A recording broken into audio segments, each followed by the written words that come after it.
নমস্কার, আমি রাজদীপ মল্লিক। ভয় পাওয়াতে নয়, ভয়ের সম্মুখীন হতে চাই। বিভিন্ন ধরনের গল্প নিয়ে সাজানো আমাদের এই বিশেষ নিবেদন। আপনারা শুনছেন আননোন সাসপেন্স।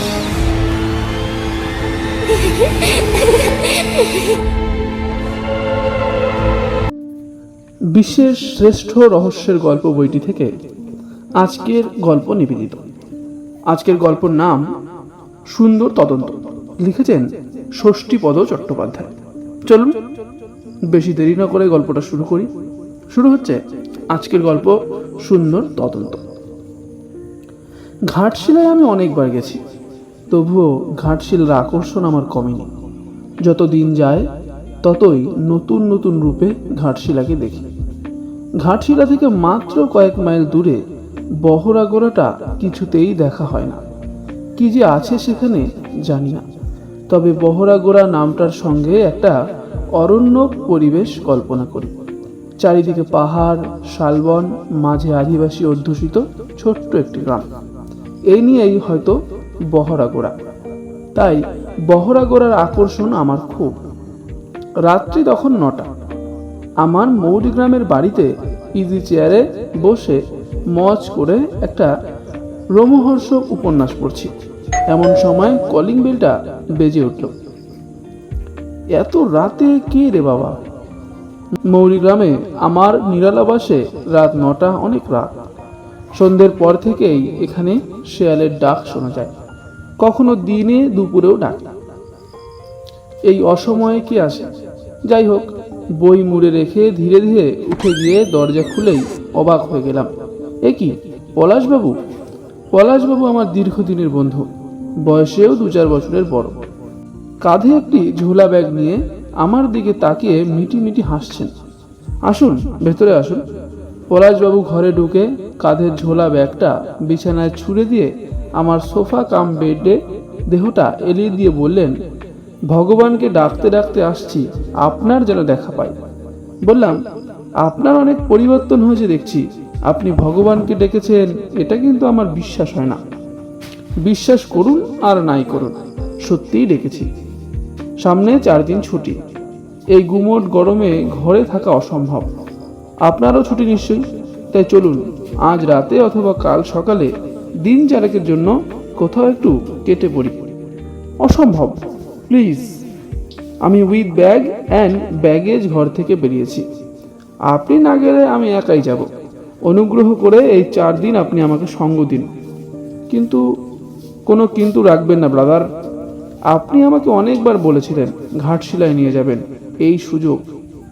সবই বুঝলাম, তবে মুশকিলটা কি জানেন? এই ভয়ঙ্কর ভ্যাপসানি গরমে কোথাও গিয়ে শান্তি পাবেন না। আর কোথাও গিয়ে যদি একটু খোলা মন নিয়ে খোলা হাওয়ায় প্রকৃতির পরিবেশে ঘুরে বেড়াতে না পারি, তাহলে ঘর থেকে বেরিয়েই বা লাভ কি বলুন?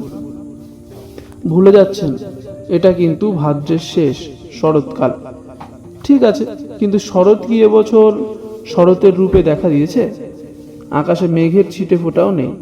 গুমোট গরম, অসম্ভব চড়া রোদ, তার ওপর নদীগুলো শ্রাবণের অবিশ্রান্ত ধারাপাতে দুকুল ভরা। বেশ, তাহলে আমি একাই যাচ্ছি। আপনি টাইম টেবিল দেখুন। আজ রাতে ঘাটশিলা যাবার কোনো গাড়ি আছে কিনা দেখে বলুন। আমি বললাম, আরে মশাই, গেলে দুজনেই যাব, একা আপনি যাবেন কেন? তবে এই গরমে চড়ার রোদ্দুরে একটুও ঘুরতে পারবেন না, সুবর্ণ রেখায় নাইতে পারবেন না, তবুও যাব। তাহলে আজকের রাত্রিটা বিশ্রাম নিন, কাল সকালেই যাব আমরা। আহ, বাঁচালেন। আমি স্টোভ জেলে চা বসালাম। পলাশবাবু ডিম খেতে ভালোবাসেন, তাই দুজনের জন্য 2টো ডিমের অমলেট আর চা।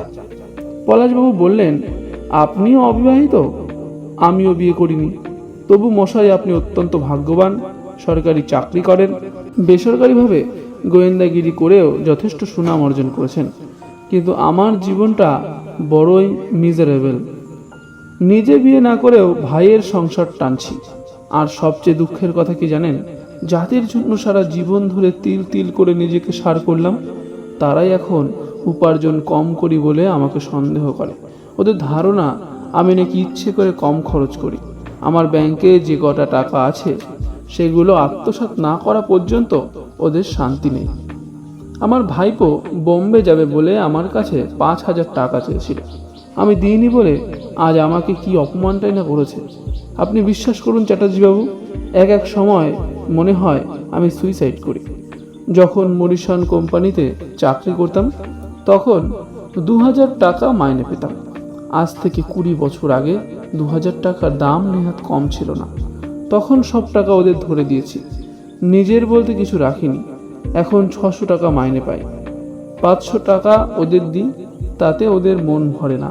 দুপুরে 2টি ভাত আর রাত্রে 4খানা রুটি খেতে দেয়। জল খাবার পাই না, চা পাই না। অথচ কোলে পিঠে বুকে করে মানুষ করেছি ওদের, তাই ছেড়েও যেতে পারি না। এই অবস্থায় বেঁচে থেকে লাভ কি বলুন? কদিন ধরে কেবলই মনে হচ্ছিল এই 4 দেওয়ালের গণ্ডির বাইরে কোথাও থেকে একটু ঘুরে আসি। সামনে 4 দিন ছুটি, এটাকে কাজে লাগাতে চাই। মনে হলো আপনার কথা, চলে এলাম তাই। আমি পলাশবাবুর দিকে অমলেট আর চা এগিয়ে নিয়ে খেতে লাগলাম। খেতে খেতেই বললাম, সব মানুষের জীবনেই একটা না একটা ট্র্যাজেডি আছে। আমারও নেই তা নয়, তবে এখন আমি মুক্ত। বিয়ে থা করিনি, কারণ গোয়েন্দাগিরি করতে গিয়ে বিভিন্ন চক্রান্তের জালে যখন তখন এমনভাবে জড়িয়ে পড়ি তাতে যে কোনো সময় জীবন বিপন্ন হতে পারে। তাই বেশ আছি। তাহলে যাওয়ার ব্যাপারে আমি নিশ্চিত তো? এরপর আর না বলি কি করে? আমি নিজেও একজন ভ্রমণ রসিক লোক। ঘোরার ব্যাপারে আমার কোনো ক্লান্তি নেই। চলুন 2 দিন ঘুরে আসি। রোদ্দুরের সময় বাইরে না বেরোলেই হলো। আমার অনেক দিনের আশা ছিল ঘাটশিলায় যাওয়ার। আমিও ঘাটশিলা থেকে একবার বহারগোড়া যাওয়ার কথা ভেবেছিলাম।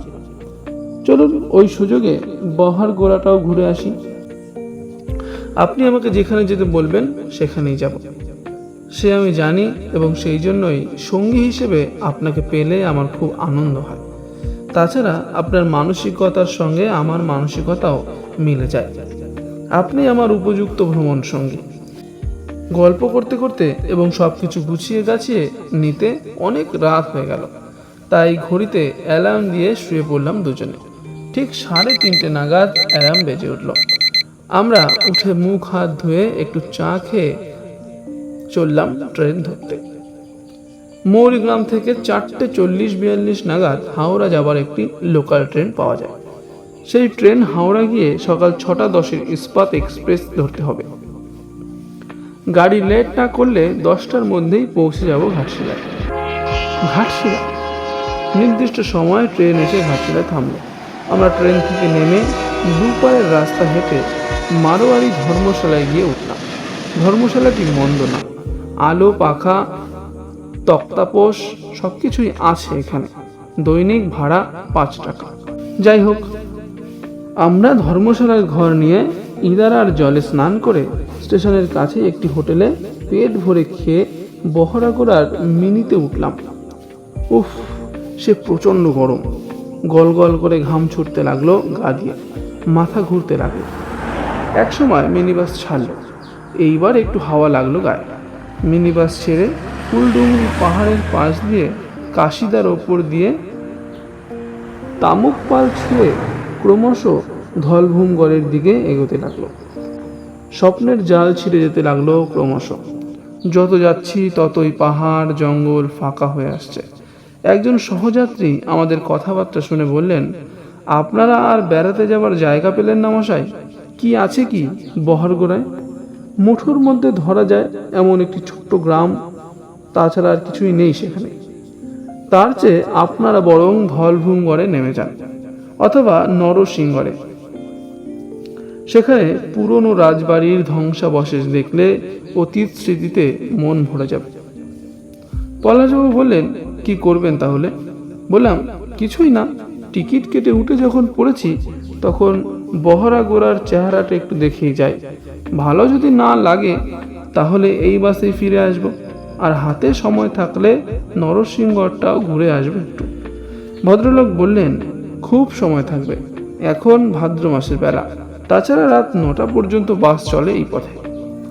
আর একজন সহযাত্রী বললেন, আজকে 9টা অবধি চলবে না, আজ মহরম, অনেক বাস বন্ধ আছে আজকে। তবু সন্ধে পর্যন্ত ঘুরলে একটা না একটা বাস পাবেনই, মিনি, টেম্পো, বাস, কিছু না পেলে লরিও আছে। আমি বললাম, বাস রাস্তা থেকে নরসিংগড়ের রাজবাড়ি কত দূর? সামনেই, 10 মিনিটের পথ। যাকে বলবেন সেই দেখিয়ে দেবে। তাছাড়া আমি তো ওখানকারই লোক। পলাশবাবু বললেন, তাহলে তো কথাই নেই, ফেরার বাস না পেলে আপনার বাড়িতেই উঠি। ভদ্রলোক অমায়িকভাবে হেসে বললেন, সেই সৌভাগ্য কি আমার হবে? আপনারা যদি আসেন তো বলুন, আমি আপনাদের থাকার ব্যবস্থা করি। পলাশবাবু বললেন, আমরা যাবই, আপনি ব্যবস্থা করুন। যদি ফেরার বাস না পাই তাহলে আপনার ওখানেই উঠছি। কিন্তু মহাশয়ের নাম? আমার নাম বাসুদেব চক্রবর্তী। আপনাদের? আমার নাম পলাশ মজুমদার, আর আমার বন্ধুটির নাম অম্বর চ্যাটার্জি। আমি একটি শিক্ষা প্রতিষ্ঠানে চাকরি করি, আর ইনি সরকারি চাকরি করেন, সেই সঙ্গে করেন শখের গোয়েন্দাগিরি। বাসুদেব বাবু অবাক বিস্ময়ে আমার দিকে তাকিয়ে থেকে বলল, সত্যি? আপনাকে মিথ্যে বলে লাভ? বাসুদেব বাবু উঠে দাঁড়ালেন, এবার বললেন, আমি আপনাদের জন্য অপেক্ষা করব, কিন্তু অনুগ্রহ করে আসবেন। নরসিংগড় আসছে, আমি নেমে যাই। বাস থামলো। বাসুদেব বাবু বাস থেকে নেমে আবার বললেন, দেখবেন যেন ভুলে যাবেন না। তারপর কেমন যেন করুণ চোখে আমার দিকে চেয়ে বললেন, আপনাকে আমার বিশেষ প্রয়োজন চ্যাটার্জি বাবু। অনুগ্রহ করে গরিবের বাড়িতে একটু পায়ের ধুলো দেবেন। আমার খুব বিপদ, আপনি এলে সব বলবো, যদি আপনি বাঁচাতে পারেন আমায়। আমি ঘাড় নেড়ে সম্মতি জানালাম। বাস ছাড়লে পলাশবাবুকে বললাম, আপনি মশাই একেবারে ছেলে মানুষ, সকলকে সব কথা বলে কখনো? এলাম কোথায় বেড়াতে তা না, এখানেও রহস্যের জাল। কি আর করবেন, কথায় আছে, ঢেকি স্বর্গে গেলেও ধান ভাঙে। এড়িয়ে যেতে চান? না নামলেই হবে। তাই কি পারি? মানুষকে কথা দিয়ে কথার খেলাপ করি কি করে? কিছু সময়ের মধ্যে আমরা বহরাগোড়ায় পৌঁছে গেলাম। সত্যি সত্যি মুঠোর মধ্যে ধরা যাবে এমন একটি গ্রাম। হয়তো এই জায়গাটার এমন বিশেষ কোনো গুরুত্ব আছে যা আমরা জানি না, কিন্তু সেই গুরুত্বের কথা জানতেও চাই না।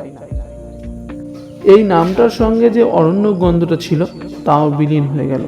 একেবারে ফাঁকা জায়গা, ধারে কাছে কোনো অরণ্য যা দেখে চোখ জুড়োয় এমন কোনো প্রাকৃতিক শোভা নেই। টিলা পাহাড় তো দূরের কথা, টিলা পাহাড়ের একটু অস্পষ্ট রেখাও এখানে চোখে পড়ে না। পলাশবাবু বললেন, এই আপনার বহরাগোড়া, কি আছে এখানে? ছি ছি ছি, দারুণ ঠকলাম তো। এই অসহ্য রোদের উত্তাপ নিয়ে এত দূর আসাটাই বেকার হয়েছে। ঠিক আছে, এখানে আর অযথা সময় নষ্ট করা না, চলুন এই বাসেই ফিরে যাই। কোথায় যাবেন? নরসিংগড়। হ্যাঁ, বাসুদেববাবু নিমন্ত্রণটা রক্ষা করে আসি। সময় কাটাবার জন্য একটি দোকানে বসে 1 কাপ করে চা খেয়ে আমরা সেই বাসেই নরসিংহরে ফিরে এলাম। বাস থেকে নামতেই চমৎকার পটভূমি দেখে মনটা ভরে উঠল। লাল মাটির আঁকা বাঁকা পথ গাছপালার ফাঁক দিয়ে গ্রামের বুকে হারিয়ে গেছে। গ্রামে পৌঁছে বাসুদেব বাবুর নাম করতেই একজন লোক আমাদের বাসুদেব বাবুর বাড়িতে পৌঁছে দিল। বেশ অবস্থাপন্ন লোকের বাড়ি, মনে হয় এক সময় এনারা হয়তো এখানকার জমিদার ছিলেন। বাসুদেব বাবু দোতলার জানলা থেকে আমাদের দেখতে পেয়েই হন্তদন্ত হয়ে ছুটে এলেন অভ্যর্থনা করতে। আরে আসুন আসুন, কি সৌভাগ্য আমার! আপনারা যে সত্যিই আমার বাড়িতে পায়ের ধুলো দেবেন তা কিন্তু ভাবতেও পারিনি। আমরা বাসুদেব বাবুর সঙ্গে ভেতরে বাড়িতে গেলাম। বাইরের থেকে ভেতরটা আরো চমৎকার। দেখে মুগ্ধ হয়ে বললাম, আপনি তো দেখছি রাজা লোক মশাই। বাসুদেব বাবু হাসলেন, বললেন, এক সময় ছিলাম, তবে এখন তালপুকুরে ঘটি ডোবে না, কলসির জল গড়িয়ে খেতে খেতে সব শেষ। পলাশবাবু বললেন, এখানে যে পুরনো রাজবাড়ি দেখতে আসে লোকে, সে কি আপনাদেরই? বাসুদেববাবু বললেন, আরে না না, ও হলো ধলবুম ঘরের রাজপ্রাসাদ, আমরা তাদের দাসানুদাস। তবে এক সময় কেউ কেটা ছিলাম, এখন এই সম্পত্তি রক্ষা করাই দায় হয়ে দাঁড়িয়েছে। সে কি সরকার নিয়ে নিচ্ছে নাকি? না না, এটা অভ্যন্তরীণ ব্যাপার। একটু জল টল খান, বিশ্রাম করুন, রাত্রিবেলায় সব বলবো আপনাদের। আমি এখন এমনই এক পরিস্থিতির মধ্যে আছি যে আমার জীবনও এখন বিপন্ন। আমার ভাই নিজের মায়ের পেটের ভাই। এমন সময় এক মধ্যবয়সী সুন্দরী মহিলা খাবারের প্লেট নিয়ে ঘরে ঢুকলেন। তারপর টেবিলের ওপর সেগুলোকে নামিয়ে রাখতে রাখতে বললেন, আসুন একটু এদিকে আসুন, আপনারা মুখ হাত ধুয়ে নিন, তারপর খেতে খেতে যত ইচ্ছে গল্প করবেন। বাসুদেববাবু বললেন, হ্যাঁ হ্যাঁ ঠিক বলেছেন, চলুন কলঘরটা ওদিকে, ধোবেন চলুন। আমরা তাদের কথা মতো কলঘরে গিয়ে মুখ হাত ধুয়ে খাবার টেবিলে এসে বসলাম। অতি উপাদেয় হালুয়া, পুরি আর রসগোল্লা প্লেটে সাজানো ছিল, তাই খেয়ে চা খেলাম। বাসুদেববাবু বললেন, আমার স্ত্রী সৌদামিনী, আমার অবর্তমানে কি যে হবে বেচারির তা কে জানে। আপনি এখনই এত অধীর হচ্ছেন কেন? মরবার বয়স তো এখনো হয়নি আপনার। কি যে বলেন আপনি, সত্যিই ছেলে মানুষ। মরার কি বয়স লাগে মশাই? অনেক সময় একটা হাই তুলতে গেলেও মানুষের স্ট্রোক হয়ে যায়। বিশেষ করে আমার জীবন এখন পদ্ম পাতার জলের মতো। সব বলবো আপনাকে, বলবো বলেই এত করে আসতে অনুরোধ করেছি। চলুন এখন বেলা থাকতে থাকতে রাজবাড়িটা আপনাদের দেখে আনি, খুব ভালো লাগবে। ভোর হলেই পাখি ডাকার সঙ্গে সঙ্গে যখন আমি মর্নিং ওয়াক করতে চলে যাই ওই রাজবাড়ির দিকে, তখন পুরনো ইতিহাসের পাতায় মন আমার হারিয়ে যায়। কি দারুণ সুখের দিন। যাক, কথায় কথায় বেলা গড়িয়ে আসছে, চলুন আমরা যাই। আমরাও যাবার জন্য উঠে দাঁড়ালাম। দরজার আড়াল থেকে সৌদামিনী দেবী বললেন, বেশি সন্ধে করো না যেন, আমার বাবু ভয় করে। আমি বললাম, কিসের ভয়? আমার ভাই আমাকে খুন করার হুমকি দিয়েছে, তাই ইদানিং ও আমাকে খুব চোখে চোখে রাখে।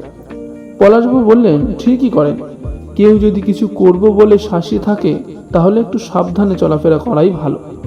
আমি এই ব্যাপারটা কতখানি গুরুত্বপূর্ণ তা ভাবতে ভাবতে বাসুদেব বাবুর সঙ্গে পথ চলতে লাগলাম। এ পথ সে পথ করে সামান্য একটু যাবার পর একটি মন্দির চোখে পড়ল, শিব মন্দির। স্থানীয় মহিলারা পুজো দিতে এসেছেন কেউ কেউ। সে মন্দিরের বাইরে রেখে বাঁদিকে একটু বেঁকে এক আদিবাসী পল্লী পার হতেই ধলভূমগড় রাজবাড়ির ধ্বংসস্তূপের কাছে এসে পৌঁছলাম। সত্যি রমণীয় স্থান। রাজাদের পুরনো রাধাকৃষ্ণ মন্দিরটি আজও আছে, নিত্য পুজো হয় সেখানে। তারপর সবই ভেঙে চুরে পড়ে আছে। রাজবাড়ির মূল প্রাসাদটির অবস্থা তথৈবচ, তবে এটি একেবারে ভেঙে পড়েনি। এর দোতলার ছাদে কিছু ছেলে মেয়ে খেলা করছে দেখলাম। শুনলাম বাড়িটিতে স্থানীয় অনেক লোকজন এখন ভাড়া থাকেন। রাজবাড়ি দেখে ফিরতেই সন্ধ্যা হয়ে গেল। সৌদামিনী দেবী আনচান করছিলেন। আমরা যেতেই বললেন, শশাঙ্ক এসেছিল, বলল আমার পিছনে সিআইডি লাগানো হয়েছে, ওরা এলে বলে দিও যদি ওরা নিজেদের মঙ্গল চান তাহলে যেন আজই চলে যান এখান থেকে। নমস্কার, আপনারা শুনছিলেন আননোন সাসপেন্সে একটি বিশেষ গল্প, সুন্দর তদন্ত, যার লেখক ষষ্ঠীপদ চট্টোপাধ্যায়। আজকে শুনলেন এইটুকুই, অন্যদিন শুনবেন বাকিটুকু। আমাদের গল্পগুলো কেমন লাগে তা জানাতে কমেন্ট করতে ভুলবেন না। আপনি যদি চ্যানেলটিকে না সাবস্ক্রাইব করে রাখেন তবে এক্ষুনি সাবস্ক্রাইব করে দিন। দেখা হবে পরবর্তী ভিডিওতে। ধন্যবাদ।